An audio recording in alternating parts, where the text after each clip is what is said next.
दोस्तों, आज जो देश का हमारे मुल्क के अंदर जो टॉपिक चल रही है न्यूज़ के अंदर, आप सब ने देखा होगा, पढ़ा होगा। सुशांत, रिया चक्रवर्ती और कंगना, पूरे देश के अंदर यही तीन बंदे के इर्द गिर्द पूरी न्यूज़ घूम रही है। और अगर हम दूसरे टॉपिक पे बात करते हैं, हमारे देश की जीडीपी -24% समझ सकते हैं आप 24% क्या होती है।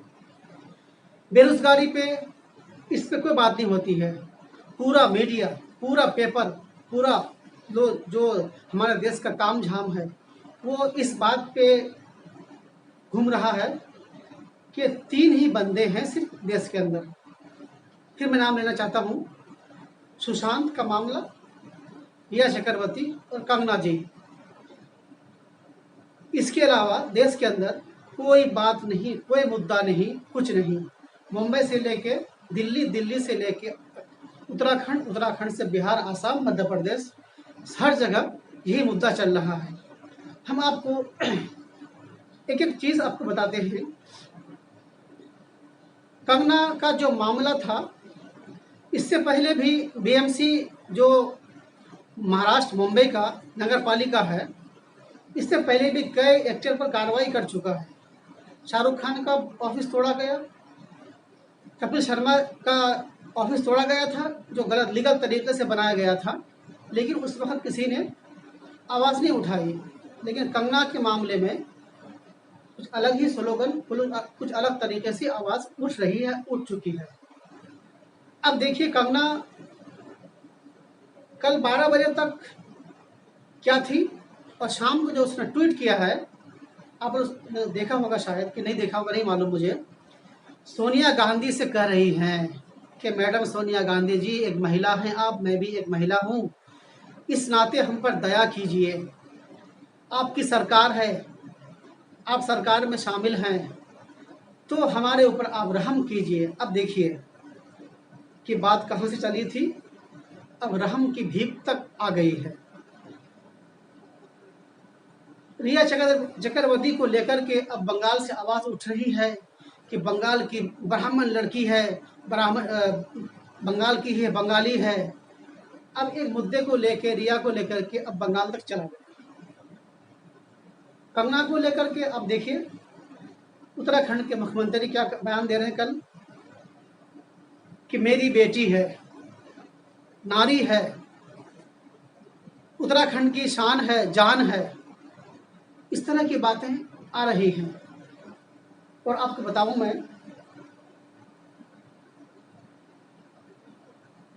कि इन सब के अलावा बेरोजगारी, महंगाई दिल्ली के अंदर, अब आप छोड़ दीजिए, आप दिल्ली के अंदर जो चीज़ महंगाई बढ़ती कैसे है, पेट्रोल डीजल के दाम बढ़ने से महंगाई बढ़ती है। डे बाय डे महंगाई बढ़ती जा रही है। रोज़मर्रा की चीज़ें भी गरीब लोगों से दूर होती जा रही हैं। जो सब्ज़ी, आलू, प्याज के दाम दिल्ली के अंदर 20 से 25 था, आज 50 से 80 रुपये तक पहुंच गया है। और कुछ हॉश एरिया ऐसे हैं वहाँ तो 100 के पार कर चुका है। दोस्तों, ये तो देश का हाल है। लेकिन मीडिया को क्या हो गया है आज, अब आपको बताता हूँ मैं।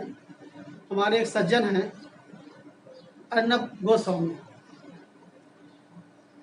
ए उदय, उनका भाषण सुनते होंगे आप।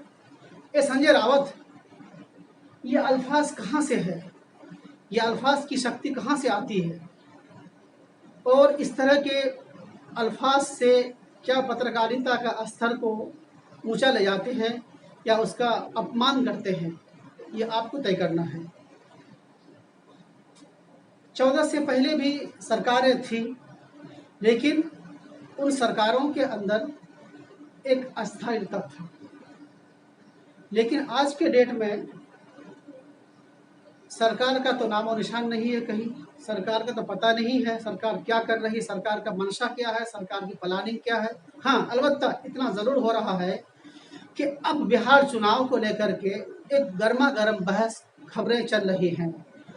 आरजेडी से जेडीयू के बंदे जो है बीजेपी में शामिल हो रहे हैं, और मतलब हर पार्टी अपनी अपनी तरफ से अपनी अपनी सहूलत के हिसाब से अपने अपनी गोटी फिट करने में लगे हैं ताकि हमारी कुर्सी बची रहे और मैं सत्ता पे रहूं।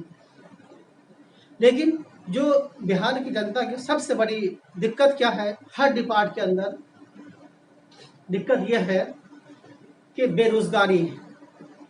हमारे देश के अंदर एक दिन ऐसा था कि कोरोना को भगाने के नाम पे थाली ताली और मोमबत्ती जलवाया गया। चलिए ठीक है, एक आइडिया था हमारे प्रधानमंत्री जी का, होना चाहिए था। लेकिन उसके जवाब में जो यंग जनरेशन, जो नौजवान तबके के लोग, बेरोजगारी के लोग जो कर रहे हैं कि भुखमरी में थाली बजा रहे हैं, यह भी एक सोचने वाली बात है। सरकार को यहाँ पर सोचना चाहिए कि नौजवान आज बेरोजगार है, थाली लेके सड़क पे है, लेकिन सरकार इस पर ध्यान नहीं देती है, चुनाव पे मस्त है। आज से पहले हमने या आपने कभी नहीं देखा होगा कि स्टेट बाय स्टेट की लड़ाई जंग ज़बानी चल रही होगी, बहुत कम नहीं के बराबर। लेकिन अब जो है स्टेट भी आपस में नाइत्तेफाकी जाहिर करने लगे हैं बहुत बड़े पैमाने पे। मैं कल की न्यूज़ बताता हूँ आपको।